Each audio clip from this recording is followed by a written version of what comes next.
9월의 세 번째 주일입니다. 오늘도 변함없이 예배의 자리를 지켜주셔서 진심으로 감사합니다.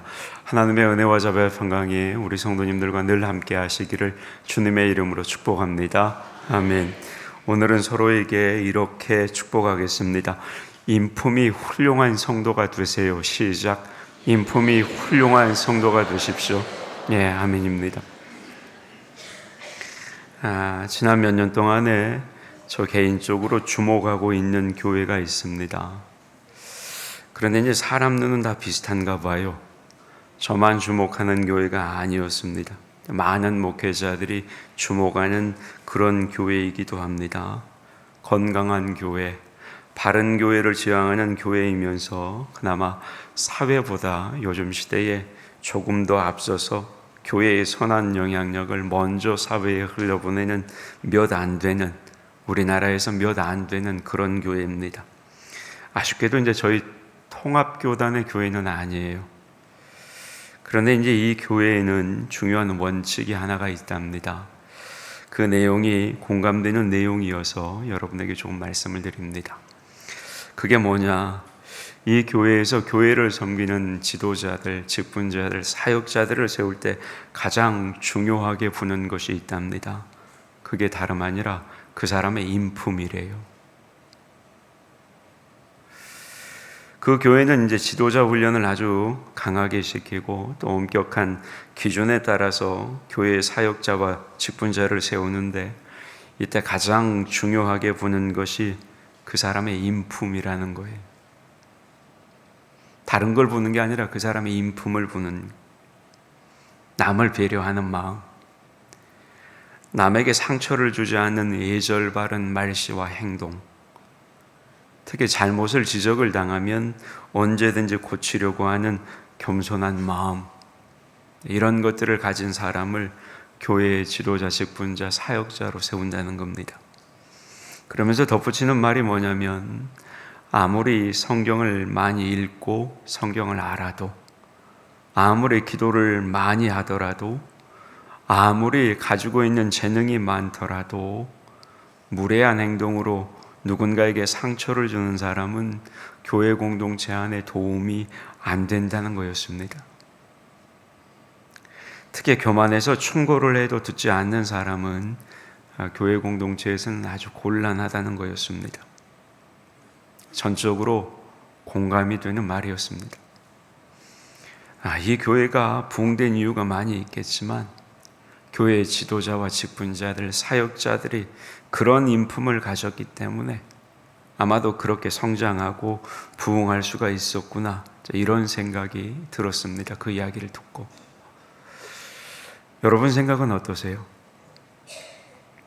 만약에 성경 지식도 많이 알고 기도도 많이 하는 어떤 집사님이 이제 우리 순을 섬기는 순장님이 되셨어요. 그런데 이 집사님이 말을 함부로 한단 말이에요. 그래서 순원들을 무시하고 순원들에게 상처를 주어요.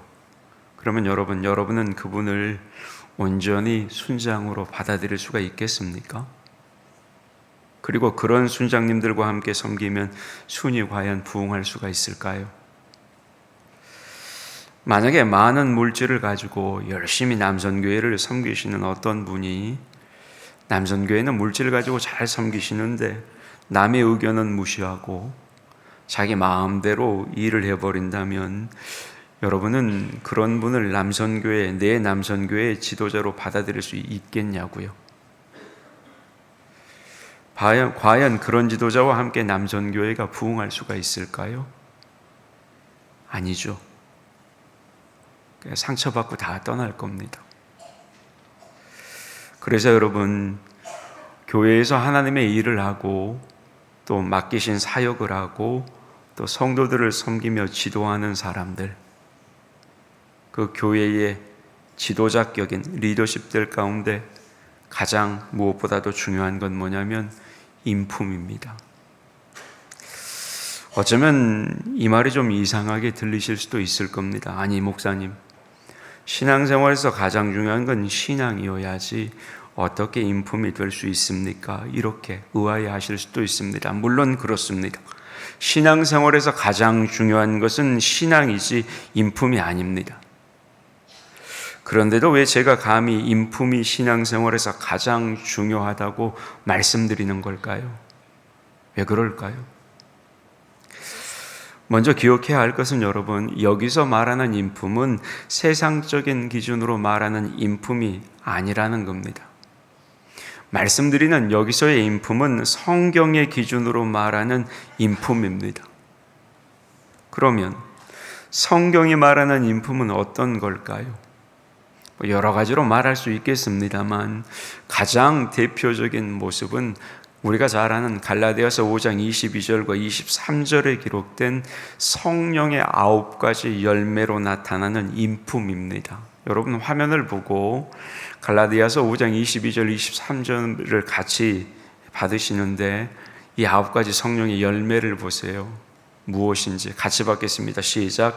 오직 성령의 열매는 사랑과 희락과 화평과 오래 참음과 자비와 양선과 충성과 온유와 절제니 이 같은 것을 금지할 법이 없느니라. 아멘.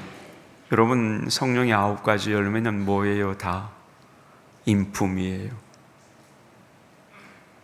그리스도인의 인품과 관련된 겁니다. 소위 주님의 성품이에요. 그러면 여러분은 왜 성령의 9가지 열매일까요? 왜냐하면 성도에게 있어서 성령의 충만하심을 입는 것보다 더 중요한 것은 없기 때문입니다. 여러분, 우리가 성령 충만하면 나타나는 게 뭘까요? 2가지가 나타나요. 하나는 성령의 열매, 그러니까 성령 충만하면 열매가 나타나는 것이고, 다른 하나는 은사입니다. 그러면 여러분, 성령의 열매를 맺는 사람과 성령의 은사를 받은 사람 중에 누가 더 믿음이 좋은 사람일까요? 제가 질문을 해놓고도 좀 이상합니다만 필요하니까 하는 겁니다. 자, 여러분, 성령의 열매를 맺는 사람과 성령의 은사를 받은 사람 중에 누가 더 믿음 좋은 사람일까요?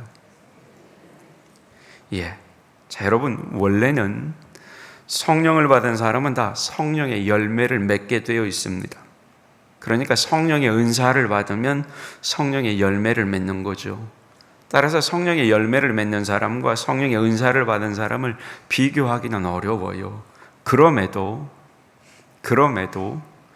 열매와 은사를 비교하기 위해서 여러분, 제가 여러분께 드리는 이 질문을 한번 생각해 보세요. 자, 여러분은 성령의 열매인 사랑은 풍성한데 신유의 은사를 받지 못해서 그 신유 은사가 없어서 병을 못 고치는 성도가 있고, 반대로 신유의 은사를 받아서 병은 잘 고쳐요. 근데 그분에게는 성령의 열매인 사랑이 없어요. 그러면 여러분, 이 2분의 성도 중에 누가 더 믿음이 좋은 성도일까요? 여러분 어떻게 생각하세요? 답이 나오나요? 헷갈리시나요? 여러분, 성령의 열매는 성령 충만한 사람이라면 다 맺는 게 성령의 열매입니다. 따라서 성령이 충만한데 그 열매인 사랑이 없다는 건 그건 말이 안 되는 거예요. 또한 성령의 열매를 맺는 사람은 9가지 성령의 열매 중에 몇 개만 맺는 게 아니에요. 성령의 열매를 맺게 되면 9가지 열매 모든 걸 다 맺게 되는 겁니다. 여러분 생각해 보세요. 사랑의 열매를 맺는 사람이 나머지 8가지 열매를 맺지 않는다면 그게 더 이상한 거잖아요. 진심으로 사랑하면 기쁨과 화평과 오래 참음과 자비와 양성과 충성과 온유와 절제가 그 속에 다 나타나는 겁니다. 그러나 성령의 은사는 아무리 성령 충만해도 받지 못할 수도 있어요. 왜요? 은사는 성령께서 주셔야만 받을 수가 있는 것이기 때문입니다. 그러니까 여러분, 성령이 충만할수록 열매는 많이 맺지만 성령이 충만하다고 해서 모두가 다 은사를 받는 것은 아닙니다. 따라서 여러분, 신앙의 수준은 성령의 열매를 얼마나 많이 맺느냐에 달려있는 것이지 성령의 은사를 얼마나 많이 받았느냐에 달려있는 것은 아니에요. 그런데 여러분, 이렇게 우리의 신앙의 수준을 결정하는 이 성령의 열매는 다름 아니라 우리의 인품으로 드러나고 우리의 인품으로 나타나는 겁니다. 아까 읽었듯이. 따라서 성령의 열매가 신앙의 척도라면 마찬가지로 신앙인다운 인품 역시 여러분 우리 신앙의 척도가 되는 겁니다. 이걸 잊어버리시면 안 돼요. 그리스도인이라면 반드시 기억해야 되는 거예요. 여러분, 우리가 신앙생활하면서 크게 오해하고 착각하는 것이 하나가 있습니다. 그게 뭔지 아세요? 신앙생활이 우리의 인품과는 별로 관계가 없다고 생각해 버리는 겁니다. 그건 여러분 오해고 착각이에요. 잘못 생각이에요. 잘못된 생각이에요. 여러분, 우리의 신앙생활은 앞서 말씀드린 것처럼 우리의 인품과 긴밀한 관계가 있어요. 신앙생활에서 중요한 것은 기도 잘하고 성경 많이 알고 예배 잘 드리며 하나님과 가까워지는 것이지 인간적인 모습이 좋아지는 것이 아니다. 이렇게 생각해버리면 안 된다는 거예요. 그런 생각을 가지고 있으시면 빨리 지우셔야 돼요. 물론 여러분 신앙생활은 하나님과 가까워지는 겁니다. 그런데 하나님과 가까워지면 어떻게 되는 거예요? 하나님의 모습을 닮아가겠죠. 그러면 당연히 우리 인품도 보이지 않는 하나님의 그 성품을 우리에게 보여주시는 그리스도의 성품을 닮아가게 되는 거예요. 그 그리스도의 성품이 아까 우리가 함께 읽었던 갈라디아서 5장 22절, 23절 성령의 9가지 열매고요. 따라서 여러분 잘 들으세요. 신앙은 좋은데 인품이 나쁘다는 것, 그건 말이 안 되는 거예요. 인품이 좋아지지 않고 신앙이 성장하고 성숙했다는 것, 여러분 그건 순 거짓말이에요. 그럴 수 없는 거예요. 신앙이 성장하고 신앙이 성숙하면 여러분 그 사람의 인품도 반드시 좋아지는 겁니다. 그걸 우리가 흔히 사람 변했다 그러는 거예요. 예수 믿고 저 사람 좋아졌어. 따라서 여러분 잘 들으세요. 신앙생활에서 신앙이 가장 중요하다는 말은 무슨 말이냐? 그 사람이 교회에서 얼마나 많은 일을 했느냐, 그 사람이 교회에 얼마나 많은 헌금을 했느냐, 그 사람이 교회에서 어떤 직분을 가지고 있느냐, 여러분 이게 중요하다는 뜻이 아니에요. 신앙생활에서 신앙이 가장 중요하다는 말은 그럼 무슨 뜻이에요? 그 사람이 어떤 신앙적인 인품을 가졌느냐, 이게 중요하다는 말이에요. 오해하시면 안 돼요.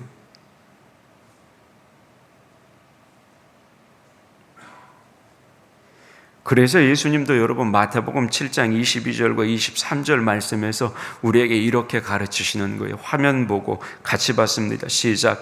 그날에 많은 사람이 나더러 이르되 주여 주여 우리가 주의 이름으로 선지자 노릇하며 주의 이름으로 귀신을 쫓아내며 주의 이름으로 많은 권능을 행하지 아니하였나이까 하리니 그때에 내가 그들에게 밝히 말하되 내가 너희를 도무지 알지 못하니 불법을 행하는 자들아 내게서 떠나가라 하리라. 아멘. 여러분 주님의 이 말씀이 무슨 뜻이에요? 이 말씀은 예수님께서 말씀과 기도의 능력을 행한 사람들, 그 사람들을 내쫓으시며 이들을 향해서 불법을 행했기 때문에 너희는 참 성도가 아니야 이렇게 꾸짖으시는 내용이에요. 그러면 여러분 예수님께서 과연 이 사람들의 외적인 행동만을 보고 뭐라고 하시는 겁니까? 그렇지 않죠. 여러분 주님께서 겉모습을 보세요? 아니에요. 여러분에게 수백 번 이야기하지만 여러분 주님은 우리의 중심, 우리의 마음을 보시는 분이에요. 따라서 여러분, 주님께서 이 마태복음 7장 22절, 23절에 나오는 이들에게 꾸짖고 내쫓는 이유는 뭐냐? 이들의 외적인 행동만을 보고 꾸짖는 것이 아니라 그런 악한 행동을 하게 하는 그들의 마음 자세, 다름 아니라 그들의 인품을 보고 예수님께서 그들을 꾸짖고 계시는 거예요.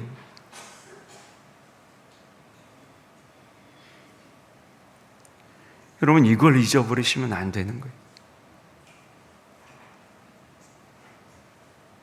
그러면 여러분, 신앙생활이 성장했다고 믿음이 성숙했다는 건 무슨 뜻이에요? 저분 참 믿음이 좋은 분이야. 저분 참 신앙이 깊은 분이야. 저분 정말로 예수 잘 믿는 분이야. 여러분, 이런 말 많이 듣고 해보셨죠? 이 말의 의미가 뭐냐고요? 그 말의 의미를 가르쳐 드릴게요. 기억하셔야 돼. 그 말들의 의미는 뭐냐면 저 사람이 바로 신앙인다운 인품을 갖췄어, 이 말이에요. 교회 일 많이 해, 교회 헌금 많이 했대, 저 사람 직분 잘해, 장로대, 목사대, 권사대, 안수집사대, 이 말이 아니라고요. 여러분, 예수 잘 믿는다는 말, 신앙이 깊어졌다는 말, 여러분, 이 말은 저 사람 신앙인다운 인품을 가졌다는 말이에요.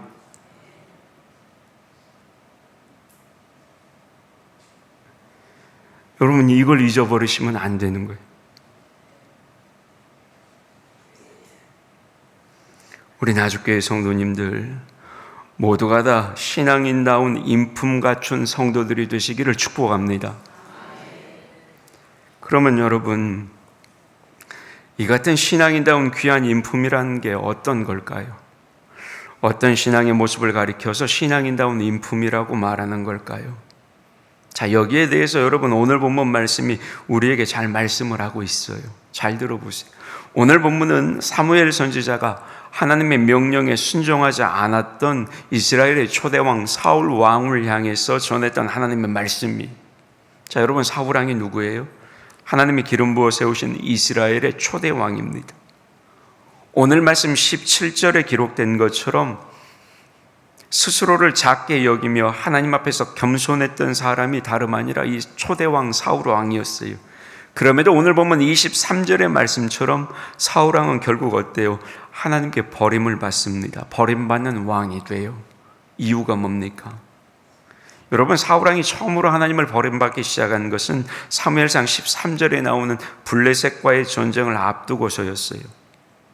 블레셋과의 전쟁을 앞두고 하나님께 제사를 드려야 하는 상황에서 왕이었던 사울은 제사의 창물을 가진 제사장 사무엘을 기다리지를 못하고 자신이 직접 제사장을 대신해 하나님께 제사를 드리게 되지요.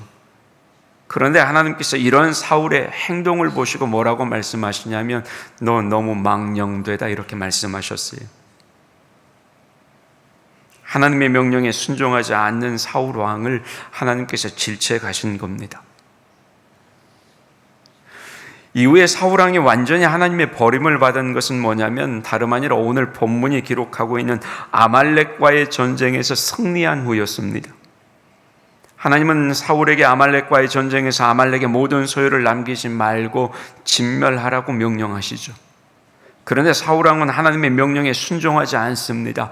전멸시키라는 하나님의 명령을 받고도 가축 중에 좋은 것들을 살려서 데리고 와요. 그것을 책망하는 사무엘 선지자에게 뭐라고 그래요? 내가 하나님께 제사 드리기 위해서 살려왔어요 라고 변명을 합니다.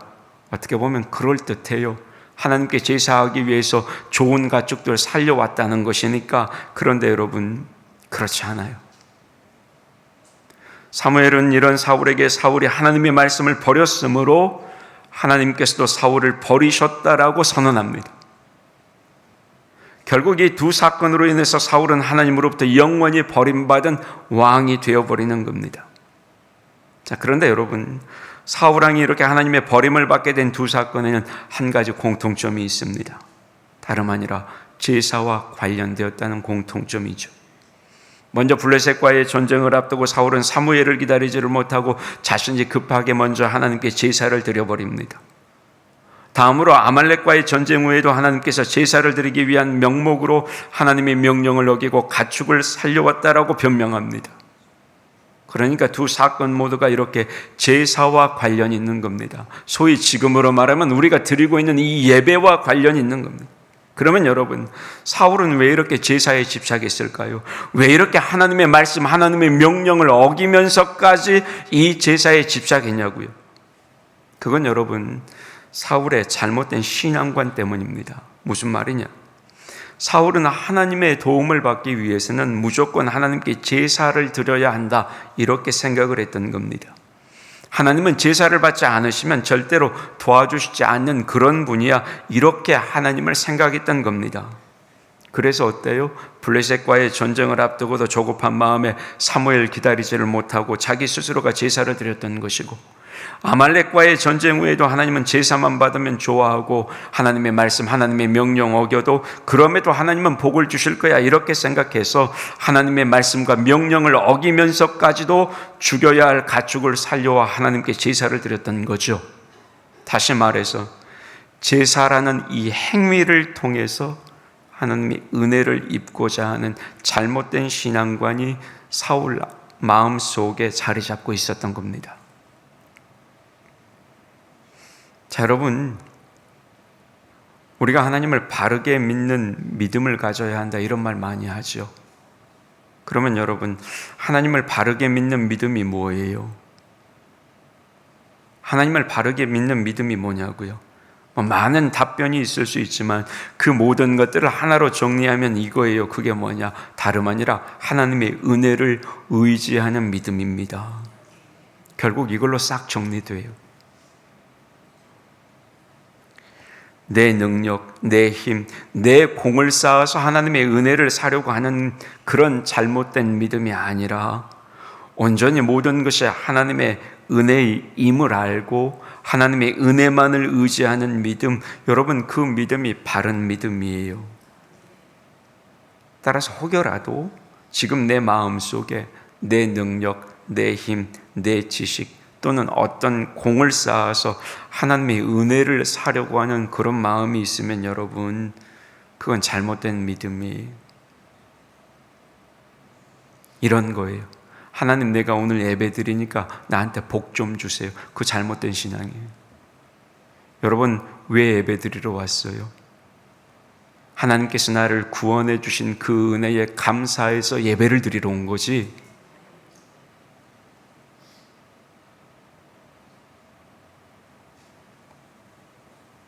따라서 여러분, 하나님의 은혜는 사는 게 아니에요. 예배드려서 사는 게 아니라고요. 헌금해서 사는 게 아니에요. 일해서 사는 게 아니에요. 그건 잘못된 믿음. 그런 믿음이 있으면 그 믿음은 사울왕이 지녔던 신앙과 다를 바 없는 잘못된 신앙관이에요. 그러니까 얼른 버려야 돼요. 그런데 여러분, 이렇게 온전히 하나님의 은혜만을 의지하지 않고 하나님께 무언가를 바쳐서 하나님의 은혜를 사려고 하는 잘못된 이 믿음이 어디서 왔을까요?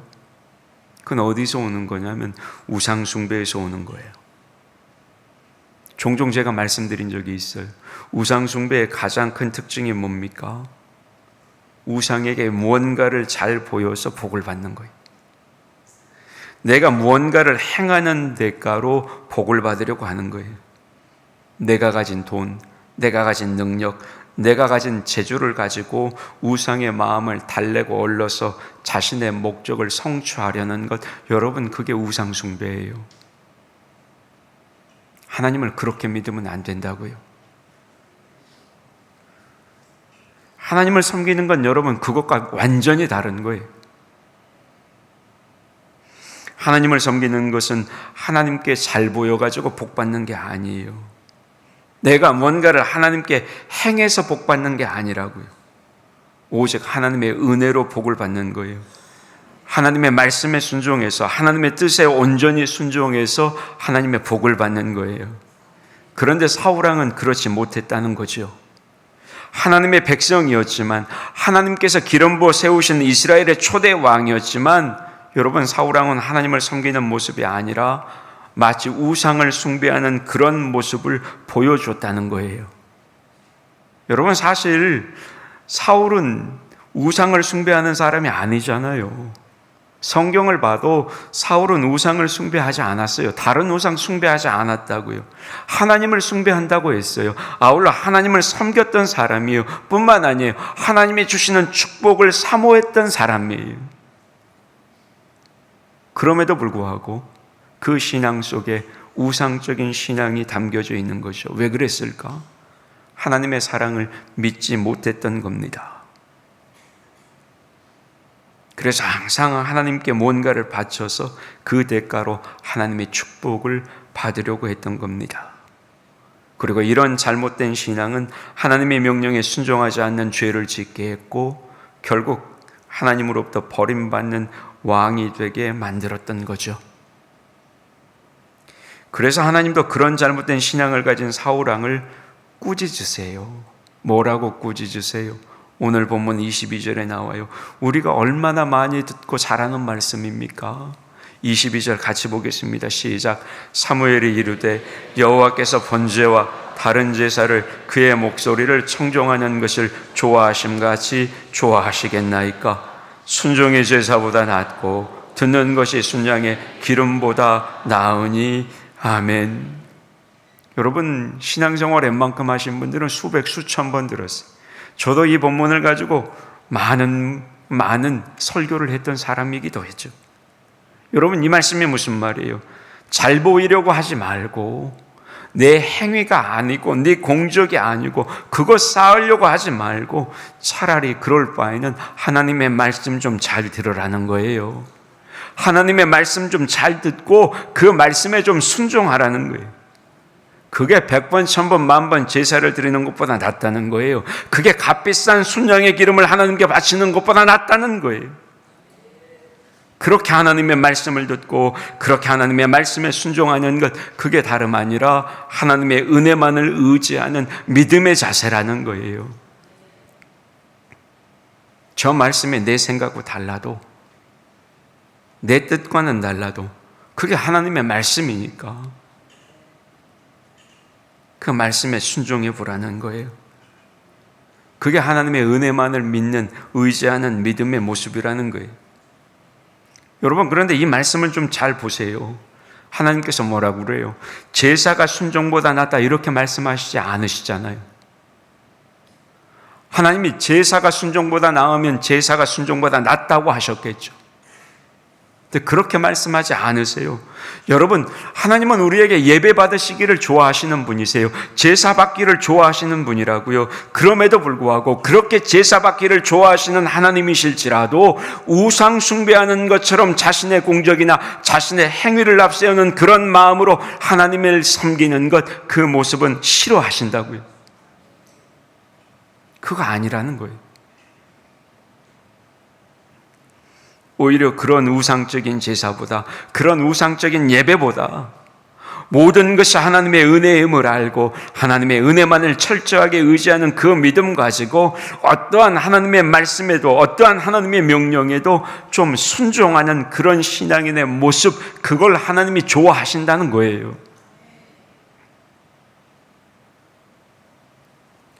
그게 옳은 신앙이고 그게 좋은 신앙이라고 말씀하시는 거예요. 그게 성숙한 신앙이라는 거예요. 그게 초보 단계의 신앙 수준을 넘어서는 신앙의 모습이라는 거예요.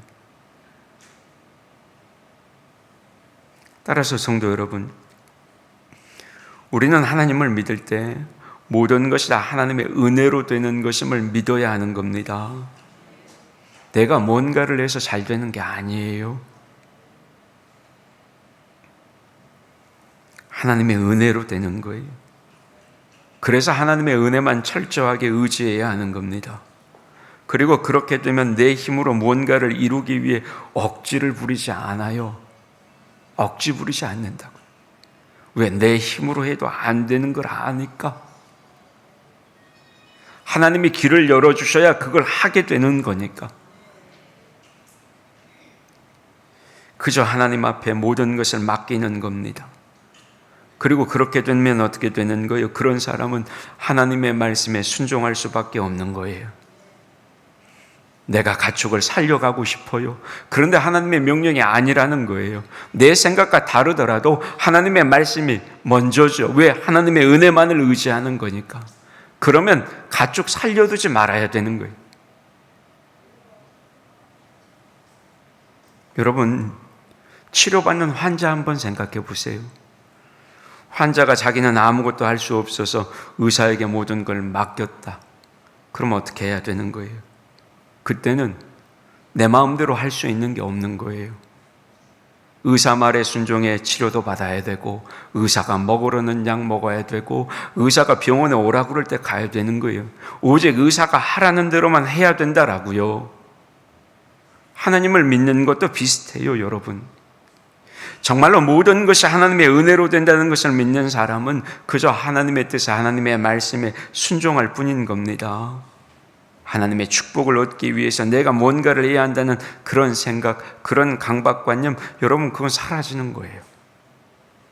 그저 모든 것이 하나님의 은혜니 하나님께 감사하며 하나님을 찬양하며 하나님의 뜻에 순종하는 겁니다. 그리고 어때요? 하나님을 사랑하기 때문에 나에게 맡긴 일에 대해서 최선을 다해서 헌신하는 거죠. 내 뜻, 내 생각과 다를지라도. 그러면 거기에 뭐가 있는 거예요? 평안과 기쁨이 있는 거죠. 그러나 축복이 하나님의 은혜로 오는 것이 아니라 내가 뭔가 공적을 쌓아서 오는 것이라고 믿으면 어때요? 하나님께 뭔가를 바치기 위해서 열중하게 되는 겁니다. 사울왕처럼 하나님의 뜻, 하나님의 말씀과 명령을 어기면서까지도 그렇게 뭔가 공적을 쌓으려고 하는 거죠.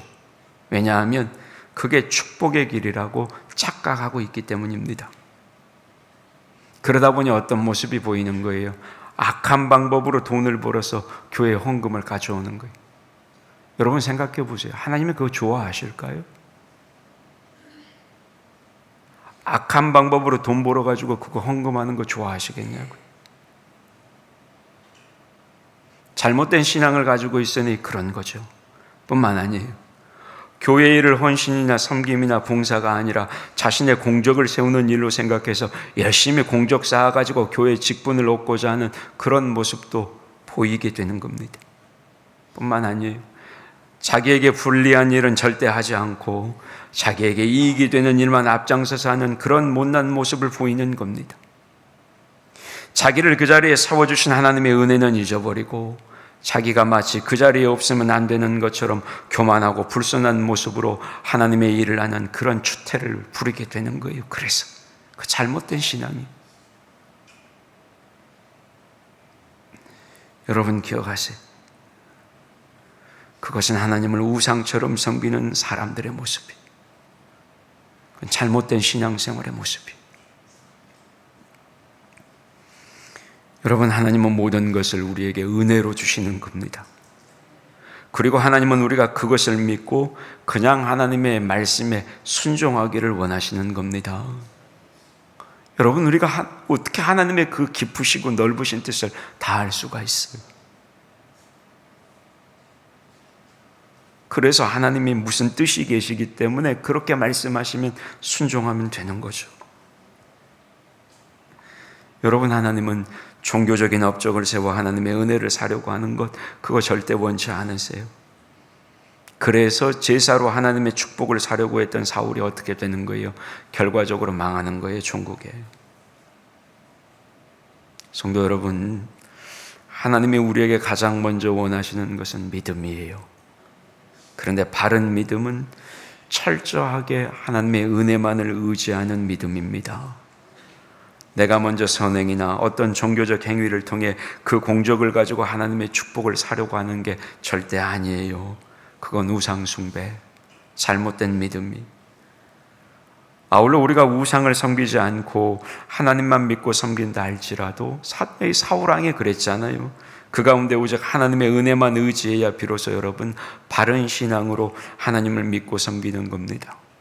그리고 그것이 성숙한 신앙인의 모습이고 그런 신앙생활을 하시는 분들을 보고 아, 저 양반 신앙인다운 인품을 갖추었어, 그렇게 말하는 거예요. 그런 분들을 향해서 초급 단계 신앙을 넘어섰다고 말하는 거예요. 그러면 여러분, 이렇게 자기의 종교적인 업적을 의지하지 않고 하나님의 은혜만 의지하면 어떻게 될까요? 성숙한 신앙생활을 통해 신앙인다운 인품을 가진 분들은 어떤 모습이냐 이 말이에요. 여러분, 그런 신앙은 어때요? 마음에 진정한 평화가 찾아오는 거예요. 왜일까요? 하나님의 사랑에 다 맡겨버렸기 때문입니다. 내가 해봤자 안 되는 거 하나님께 맡겨놓는 거예요. 뿐만 아닙니다. 그런 신앙인다운 인품을 가진 분들은 언제나 기뻐해요. 항상 기뻐해요. 왜요? 하나님의 은혜 속에 모든 것이 선하게 이루어질 것으로 믿기 때문입니다. 뿐만 아닙니다. 그런 분들은 절대 누군가와 경쟁하지 않아요. 왜요? 내 업적을 세우려고 노력하지 않기 때문입니다. 덧붙여 그런 분들은 교만해지지도 않고 누군가를 무시하지도 않아요. 왜요? 내가 얻은 것이 다 하나님의 은혜로 받은 것이라는 사실을 알기 때문입니다. 내가 잘나서 받은 게 아니잖아요. 하나님이 나한테 은혜로 주신 것인데 그거 가지고 있다고 누군가 무시하고 교만해지면 안 되는 거 아닙니까? 뿐만 아니에요. 어떤 어려움이 찾아와도 포기하지 않아요. 왜요? 내가 아무리 부족해도 하나님이 도와주신다는 사실을 믿기 때문입니다. 뿐만 아니에요. 항상 하나님의 뜻에 절대로 순종합니다. 왜? 모든 것이 하나님의 은혜에 달려있기 때문에 하나님의 뜻을 어기고 다른 방법을 사용하려고 하지 않기 때문입니다. 그리고 어떤 자리든지 성실하게 최선을 다해요. 왜? 자기에게 베푸신 하나님의 은혜에 감사하기 때문에 자기가 지금 어떤 일을 맡아 하고 있든지 간에 성실하게 최선을 다해 묵묵히 그게 나에게 맡기신 일이니까 자기 자리를 지키는 겁니다. 여러분, 이게 다름 아니라 하나님의 은혜만을 의지하는 초급 단계의 신앙을 넘어선 성숙한 신앙인의 모습이고, 이런 모습을 가진 신앙인을 향해서 저 양반 신앙인다운 인품을 가졌어 이렇게 말하는 겁니다. 왜요? 이것들이 다 성령의 열매이기 때문입니다. 말씀을 맺을게요. 성도 여러분, 우리가 하나님을 기쁘시게 하며 하나님의 축복을 받고 하나님의 뜻을 이루어 드리려면 이런 바른 믿음이 있어야 하는 겁니다. 그리고 이런 바른 믿음을 가지려면 세상의 물질, 우상을 섬기지 말고 세상 관행을 좀 따르지 말고, 왜 그러는지 모르겠어요. 교회는 세상하고 다른 곳인데 왜 세상에서 하는 것처럼 교회에서 똑같이 하려고 하는지 모르겠다고요. 여러분, 세상 관행 따르지 말고 언제나 마음을 다해 하나님만을 섬기며 온전히 그 말씀에 순종해야 하는 겁니다. 그럼에도 여러분, 우리가 하나님만 믿어도 하나님의 은혜를 의지하지 않고 내가 어떤 업적을 세워 그것으로 하나님의 축복을 사려고 하면 그건 가짜예요. 그렇게 가르치는 목사도 가짜 목사예요.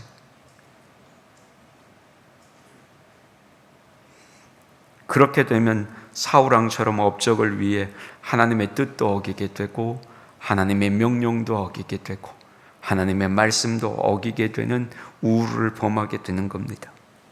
뿐만 아니죠. 서로 업적 세우려고 경쟁하게 될 거 아닙니까? 교회 안에 그런 모습이 나타나면 어떻게 되겠어요? 다투게 되겠죠. 서로 시기하게 되겠죠. 불안과 고통이 그 교회 공동체.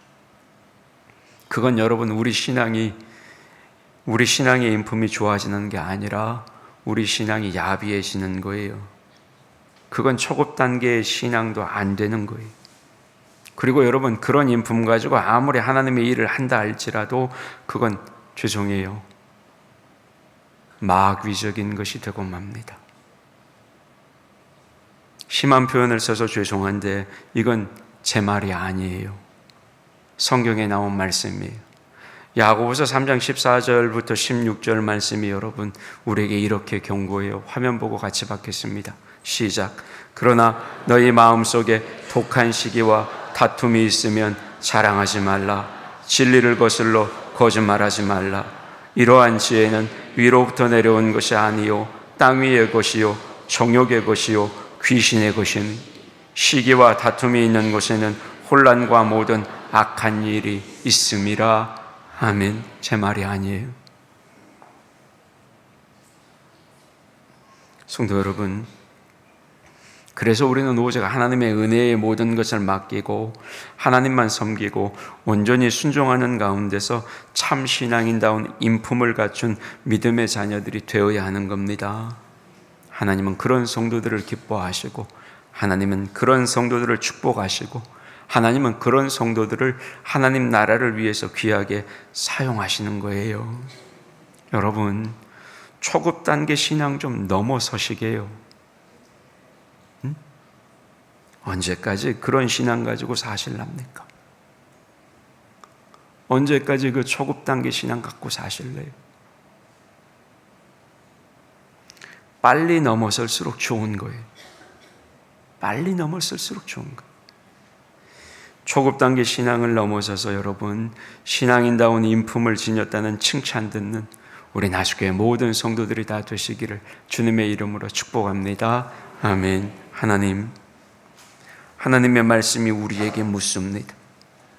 너는 과연 신앙인다운 인품을 가진 사람이냐고. 너는 과연 오직 하나님의 은혜만을 의지하는 믿음의 소유자냐고. 너는 혹시 초급 단계에 머물러 있는 아직도 미숙한 신앙인 아니냐고 하나님이 우리에게 묻습니다. 하나님, 우리의 신앙이 초급 단계를 뛰어넘어 신앙인다운 인품을 소유한 그리스도인들이 되게 하여 주시옵소서. 이를 위해 오직 하나님의 은혜만을 의지하는 바른 믿음을 통해 세상의 관행 따르지 않고 하나님의 마음을 먼저 생각해보는 신앙인, 그래서 신앙인의 연륜이 쌓일수록 성령의 9가지 열매인 주님의 성품을 닮아가는 우리 모두가 되게 하여 주시옵소서. 초급 단계의 신앙을 넘어서 신앙인다운 인품을 소유한 우리 나주교회 모든 성도들이 되기를 소원하옵고 예수님의 이름으로 기도하옵나이다. 아멘.